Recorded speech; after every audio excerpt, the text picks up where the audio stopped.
चैतन्य सत्ता जो है हमारे चारों तरफ भी है, जैसा आपने मुझे समझाया। अब इसको बढ़ाने के लिए और क्या उपाय किया जा सकता है? आपका प्रश्न बड़ा उचित है। चैतन्य को बढ़ाने के लिए आपको प्रयत्न करना पड़ेगा, कैसे ज्यादा से ज्यादा शून्य अवस्था में जाया जाए। चैतन्य अपनी शक्ति शून्य अवस्था से लेता है। यहाँ शून्य अवस्था से मेरा तात्पर्य है कि आप विचार शून्य हो। और विचार शून्य होने के लिए आपको सांसारिक समस्याओं को कम करना पड़ेगा, तभी विचार शून्य हो। अगर आपके पास सांसारिक समस्याएं बहुत सारी हैं तो आप विचार शून्य नहीं हो सकते।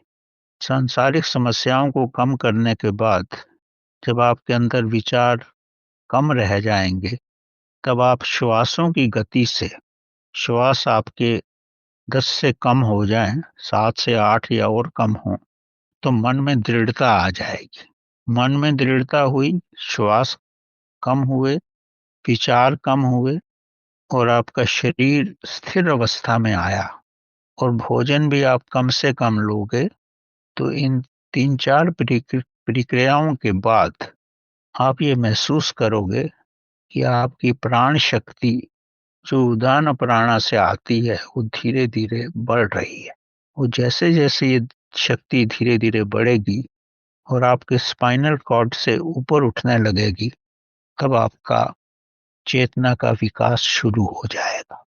और चेतना के विकास के बाद ये शक्ति दो नेत्रों के बीच में आके रुकेगी। वहां पर इसका बहुत बड़ा विश्राम होता है। यहीं पर एनर्जी का एकदम संकलित होती है, जमा होती है, बढ़ती है। और जब यहाँ पे एनर्जी पूर्ण रूप से बढ़ जाती है, तब इसका पद जो है वो सहस्रारा की तरफ जाता है।